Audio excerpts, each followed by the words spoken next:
Chris Matthews and Tulsi Gabbard, and the first question is to you.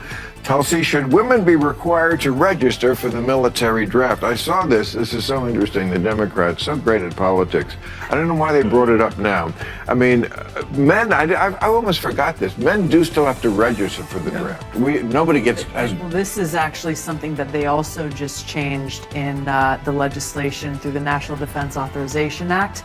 Just a few weeks ago, is now men don't have to register because they're automatically registering them as soon as they turn 18. All right, everyone. In today's video, we're diving into a heated moment from real time with Bill Maher that set the internet on fire. Tulsi Gabbard and Bill Maher went head-to-head after the conversation took a sharp turn toward the military draft, and especially the controversial idea of forcing women to register.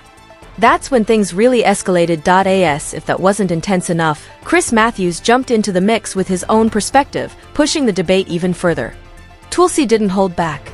She went straight after Washington elites, accusing them of pulling the country into endless wars that everyday Americans never asked for. Bill fired back, challenging her on the timing and questioning why this issue is being pushed so hard with a major election just around the corner. What started as a discussion quickly turned into a full-blown political showdown, touching on war, power, and the future of America's military. In this video, we're breaking down everything: what was said, what was avoided, and what it all could mean going forward. So buckle up. This is one debate you absolutely do not want to miss. Let's get into it. Chris Matthews and Tulsi Gabbard, and the first question is to you. Tulsi, should women be required to register for the military draft? I saw this. This is so interesting. The Democrats, so great at politics. I don't know why they brought it up now. I mean, men, I almost forgot this. Men do still have to register for the draft. Nobody gets as... Well, this is actually something that they also just changed in the legislation through the National Defense Authorization Act. Just a few weeks ago, is now men don't have to register because they're automatically registering them as soon as they turn 18. Okay. So you don't have to actually, you don't get to fill out a card or anything anymore. But I remember I was about to be registered. I just turned 17 in 1973 when they were still drafting for Vietnam, and it was like, that was the year. It was like, oh, we're not, oh, it's like, oh boy, did I luck out on that one. But they still registered you. Now the Democrats in an election year have brought this up for, I don't know what reason, saying, now we want women to register because there's 250,000 women in the military right now. And if something was so catastrophic that we did have to draft people, why shouldn't women go? But why bring it up in an election year are my two questions. Well, first of all, we shouldn't have a draft. At all? No, I don't think so. What if it's an emergency? Well, the fact that they're bringing this up now, to me, points to the fact that the only reason we would need a draft is because our warmongering politicians are starting wars that they know the American people aren't going to support. Now let's get into one of the most explosive moments of the entire show. Bill Maher looked genuinely stunned. He couldn't wrap his head around why Democrats would choose this moment, in the middle of an election year, to bring up the idea of requiring women to register for the military draft. He pointed out that men are already automatically registered at 18. So his question was simple: why open this can of worms when there isn't even a draft on the table? To Bill, this felt like political self-destruction.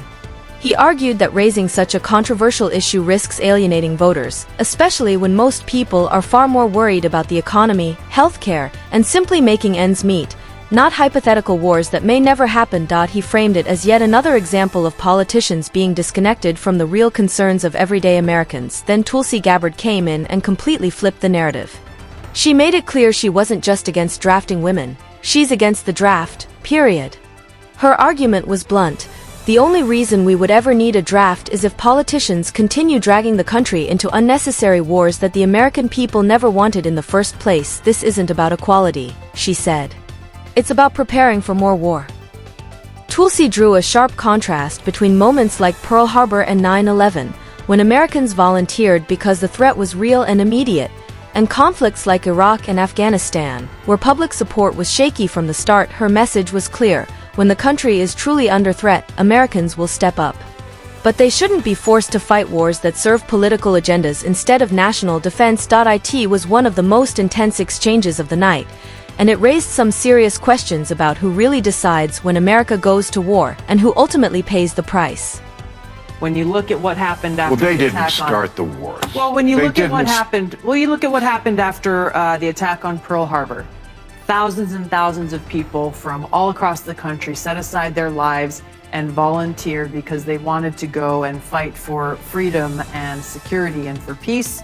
And you look at what happened after the attack on 9/11, so many Americans like myself, we enlisted to be able to ensure the safety, security, and freedom of the American people.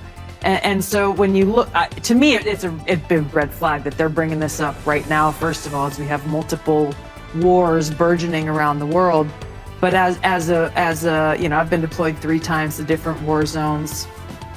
I don't want to be in a foxhole next to somebody who doesn't want to be there, first of all. That bond and that trust that exists between servicemen and women who are, you know, bullets are flying is so essential. You don't want to have somebody next to you who's like, hey, I don't want to be here. I don't want any part of this. Sometimes it's just numbers. Problem. Come on. Sometimes Well, it's just you're talking about life and death. I mean you're talking about life and death. I know, but exactly. And if we need that numbers of troops, they just aren't. The people in Gen Z, they're not going to volunteer. I've seen videos of them talking about it. I'm like, no, you're right. This generation can't do it. The number of people you're going to have is just going to be, it's going to be a smaller force. I mean, compared to, I mean, how many, there's over 1 billion Chinese people if the war breaks out with them. I mean, I don't want to get cataclysmic about this. These wars don't just happen out of thin air. I think that's my point. No, but we didn't start them. We didn't invade Ukraine, and we didn't attack Israel. That's a silly thing to say. Bill Maher didn't stop there. He took the conversation even deeper by calling out what he sees as a major generational shift. He pointed directly at Gen Z and their growing reluctance to serve in the military. And he wasn't just guessing. He referenced the wave of viral videos where young people openly say they have zero interest in joining the armed forces. Some are even joking about dodging the draft before it's ever been announced, but Bill wasn't laughing. To him, this isn't just a social media trend, it's a serious warning sign. He argued that past generations felt a strong sense of duty to defend the country. Whether people agreed with the wars or not, there was still a culture built around service, patriotism, and stepping up when the nation called. That mindset, he says, is disappearing fast. His concern is simple but heavy.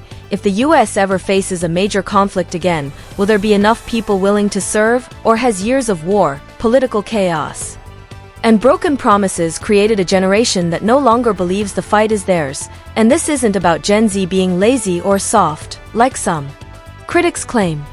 It goes much deeper than that. It's about trust.